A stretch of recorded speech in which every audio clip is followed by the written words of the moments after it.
ဒီနာမည်နဲ့လက်ရှိဘယ် program မှာတက်နေရလဲ ကျွန်တော်တော်စင်ထဲမှာ ICA program မှာတက်နေတာပေါ့ ဘာကြောင့် clinic အဲ့ကိုတက်ဖို့ရွေးချယ်ဖြစ်တာလဲကျောင်းပြီးဘာလို့ plan ရှိလဲ ကျေရန်ပြီးနောက်ပိုင်းမှာလို့ကိုဗစ်တွေပါဖြစ်တော့အိမ်မှာပဲနေတော့လို့ဟင်းတွေပါချက်ရင်းနဲ့ဝါသနာပါဝါပေါ့နော်အဲ့တော့ရွေးပြော်သွားတာကျောင်းပြီးသွားရင်တော့မြန်မာပြည်မှာချင်းနေကောင်းရင်တော့ပြန်လာခြင်းတယ်ပေါ့နော်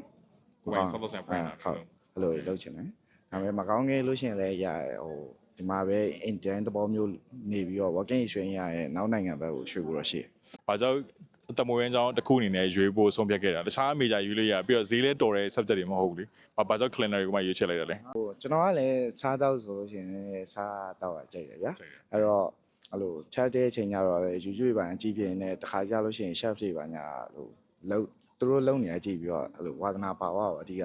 သူတို့ရဲ့အဲ့လို inspiration တွေအများကြီးရလို့ပဲပါ အခုတက်တာဘယ်လောက်ကြာပြီလဲ အခုတက်တာကတော့3ဘက်4ဘက်လောက်တော့ရှိဟုတ် ဆိုတော့မတက်ခင်မှာ expectation ထားတာနဲ့ခုတကယ်တက်ရတဲ့3ဘက်4ဘက်အတွင်းမှာဘယ်ဟာလေးကွာခြားမှုရှိလဲ practical တန်းနေကြလို့ရှိရင်တော့အများကြီးပို့ပြီးတော့ကိုထင်တာအတာပို့ပြီးတော့ stress ဖြစ်ပါတယ် stressful ဖြစ်ပါတယ် 3ဘက်အတွင်းမှာ challenge အဖြစ်ဆုံးအပိုင်းဘယ်ပိုင်းလို့တွေ့မိလဲ အဓိကတော့ practical တန်းနေကြလို့ရှိရင်အဲ့လိုချက်တဲ့ချိန်ကြလို့ရှိရင်အဲ့လိုပုံမှန်ကိုအိမ်မှာချက်နေတယ်လို့မျိုးလို့ chill နေလို့မရဘူးအဲ့လိုလောက်တွေကိုထားပါတော့ဟို preparation ချိန်ဆို preparation ချိန်မှီအောင်လုပ်ရတယ်ပြီးသွားလို့ရှိရင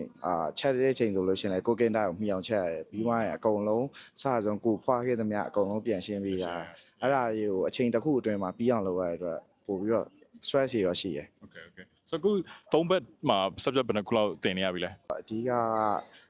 restaurant management လိုမျိုး subject တစ်ခုရယ် hygiene ရယ်ပြီးတော့ that language ရယ်ပြီးတော့တကယ်ဟို chef ဟိုလုပ်တဲ့ချက်တဲ့ပြုတ်တဲ့အတန်းပေါ့အဲ့ဒါကြတော့တရက်ကသူတို့ demonstration နေအနေနဲ့ပြတယ်နောက်တစ်ရက်ကိုယ်တိုင်ပြန်ပြီးတော့ practical ပြန်ဆင်းရတယ်ပေါ့ ဆိုတော့ဘယ် subject ကကိုတွတ်တက်ရတာအရင်ပြောဖို့ကောင်းပြီဘယ် subject ကကိုအတွက် challenge ဖြစ်တယ်လို့ခံစားရလဲ အဓိကတော့ရင်းချက်ချင်းလို့တက်တာဆိုတော့ kitchen တန်းကတော့အများကြီးပြောဖို့ကောင်းပါတယ်ဒါပေမဲ့အဲ့ဒါနဲ့အတူတူပဲ stress တွေရတယ်အမှပဲရှိတာ ဒီပန်ကောင်းမှာပေါ့နော်နေနေတဲ့ရှောက်မှာဘယ်အပိုင်းလေးသဘောကျမိရရှိလဲ စားတော့ကပြီးတော့ပြင်သွားပါညာနည်းနည်းပို့ပြီးတော့မြန်မာပြည်ထက်စားလို့ရှိရင်သွားကြအသစ်ဖြစ်နေတော့သွားကြတွေကပိုများပါဘောနော်ပိုများတော့အားလေးပြောဖို့ကောင်းပါတယ်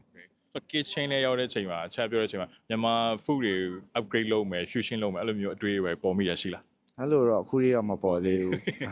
မပေါ်သေးဘူးနာအဲ့အချိန်နေကြလို့ရှိရင်သူတို့ပေးထားတဲ့အချိန်တိုင်းကိုသူတို့ပြောရတဲ့ဥစ္စာကိုပြီးအောင်လုပ်ဖို့ပဲစိတ်ကူးရှိနေတော့တခြားဥစ္စာအာရုံတွေမရအောင် Are you singer ဆင်ခဲ့ပါ partner တယောက်ကိုရွေးရတော့မယ်ဆိုလို့ရှိရင်အချက်၃ချက်အဓိကထားပြီးရွေးရမယ်ဆိုတော့ဘယ်အချက်တွေအဓိကထားရွေးမလဲ အဓိကတော့တစ္ဆာရှိဖို့ဒါတော့ number 1 session number 2 session number 3 session လို့ အဲ့လိုတော့မရှိအဲ့လိုပဲပေါ့ဟုတ်ပါဒီကတော့တစ္ဆာရှိနေချင်းမျိုးကောင်းပါဘူး ဆိုကိုမကြိုက်တဲ့ reflect ၃ခုဆိုရင်ဘယ်ရဖြစ်မလဲ ပါနာဖြစ်သွားပြီဆိုရင်ဒီကကိုနဲ့အဆင်ပြေအောင်နေဖို့အဲ့လိုခါကျညှိလို့မရတဲ့ဥစ္စာရှိရယ်အဲ့လိုမျိုးဥစ္စာကြီးကိုပြီးရင်အရန်ထက်စီးဆန်ပြီးတော့အဲ့လိုပြောတာကြီးတော့မကြိုက်ဘူးကျွန်တော်တော့အဆင်ပြေပါတယ်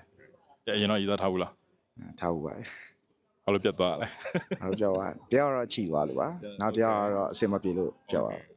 ပါနာရွေးရမယ်ဆိုလို့ရှိရင်မြန်မာကောင်းမလေးပဲရွေးမယ်လို့စဉ်းစားထားမှရှိလားကိုနဲ့အဆင်ပြေပဲဘယ်ဒီပဲဖြစ်အဆင်ပြေရ ကိုနဲ့အဆင်ပြေတဲ့လူကိုတော့ရွေးပြမယ်လို့ထင်ပါတယ်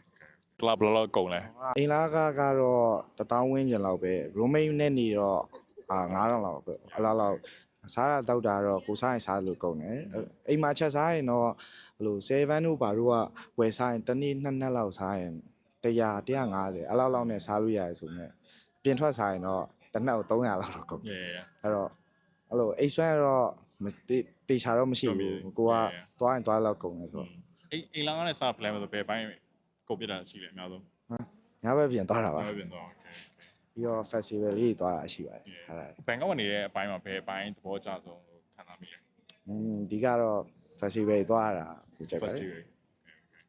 ထိုင်းဖူမှာဘယ်ဖူကြိုက်ဆုံးလဲ ဖတ်ကပေါင်းမှာ မြန်မာဖူထဲမှာဘယ်အကြိုက်ဆုံး အုံလုံးခေါက်ဆွဲ ခုဒုတိယတန်ကောလိပ်မှာ now intake မှာလည်းတက်ကြမယ် fresher တွေပေါ့နော်ကိုယ့်ရဲ့ဒီ3ဘက်တာအတွေ့အကြုံပေါ့နော်ဘယ်အပိုင်းလေးသူတို့ပြင်ဆင်ခဲ့ရင်ပိုကောင်းမယ်လို့ကိုယ့်အနေနဲ့တွေးမိတာမျိုးရှိလဲဘာအကြံပေးခြင်းလဲ အဓိကတော့ kitchen ထဲမှာရန် fan ဖြစ်ပြီးတော့ပြောဖို့ကောင်းနေမယ်လို့မထင်ပါနဲ့လို့တော့က Gordon Ramsay တို့လိုပဲ health kitchen အတိုင်းပါပဲစိတ်ညစ်ရပါတယ်အဲ့ဒါလေးတော့ကြိုပြီးတော့တွေးထားတင်ပါတယ်ပြီးရင် အရန်ပင်ပန်းပါတယ်9နာရီ6နာရီလုံးတောက်လျှောက်မတ်တက်ရက်ပြီးတော့လုံးစရာကြီးကအများကြီးရှိနေတဲ့အတွက်အဲ့ဒါကြီးကအများကြီးပင်ပန်းပါတယ် planner တွေလက်တက်မယ်ဆိုရင်ကျောင်းသားတွေကဥပမာမြန်မာပြည်မှာလို့ လူ text တို့အဲ့လိုတင်တန်း short course တွေတက်ခဲ့တာမျိုးအပေးလာတော့လုံးဝမသိပဲဒီမှာလက်တက်မယ်ဆိုလို့ရှိရင်တို့အဆင်ပြေမယ်ထင်လား short course တွေကတော့တက်တာကတော့ပိုကောင်းပါလိမ့်မယ်ဟောဘာဖြစ်လို့လဲဆိုတော့ kitchen နဲ့ရောက်လာရင်ဘာမှမလုပ်တတ်ပဲနဲ့အဲ့လိုခါကြလို့ရှိရင်ဗျာဒါအဲ့လိုကင်တဲ့အနေထားအခြေခံလောက်တော့ရှိတဲ့တယ်လို့ထင်တယ်မဟုတ်လို့ရှိရင်ကျတော့ကိုကအခုမှ start လုံးနေရတဲ့အချိန်မှာအကုန်လုံးကကိုထက်ပို့ပြီးတော့ဟိုဖြစ်တဲ့အချိန်ကျရင် kitchen ထဲမှာပို့ပြီး stress ပို့ပြီးရလို့ခံစားရတယ်အဲ့လိုကြီးဖြစ်တတ်တယ်အဲ့တော့တက်ခဲ့ရတော့ကောင်းပါတယ်ဒါပေမဲ့ဒီမှာလည်း basic ကတော့တင်ပေးရပဲဆိုမဲ့ဓာတ်ကိုင်ကြီးတွေဘာညာတော့တေချာတော့မပြောပြဘူးအဲ့ဒါလေးရောရှိ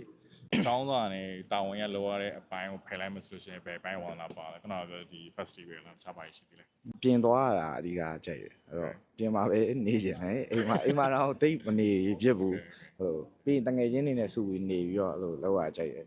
hobby ကတော့ဂျီရတီကြတော့မရှိပေမဲ့အရင်တော့ကတော့ဒီမလာခင်တော့ game ဆော့ပြတယ်အဲ့ဒါ ဒီညဘာ plan ရှိလဲ ဒီညကတော့ plan တော့မရှိသေးဘူးမရှိသေးဘူး အိမ်ပြန်ရင် အိမ်ပြန်ရောက်ရင်ဒီအိမ်ပဲဂျီမိုးချိုးမယ်ဒီလောက်ပါ ဆိုအိမ်မှာဟင်းချက်ပြလား အိမ်မှာဟင်းချက်ဖြစ်တယ်roommate ကလည်းဟင်းချက်ရဝါနာပါတယ်သူကနောက်ဆက်မှစားကြရင်လာ join မယ်လို့ပြောတာအဲ့တော့နှစ်ယောက်လုံးကဟင်းချက်ဖြစ်တယ် ပဲဟင်းချက်ပြတာများ ချက်သားဟင်းဝါသားဟင်းအဲ့လိုမြန်မာဟင်းတွေပဲချက်တာများ ကျေးဇူးပါ ကျေးဇူးပါ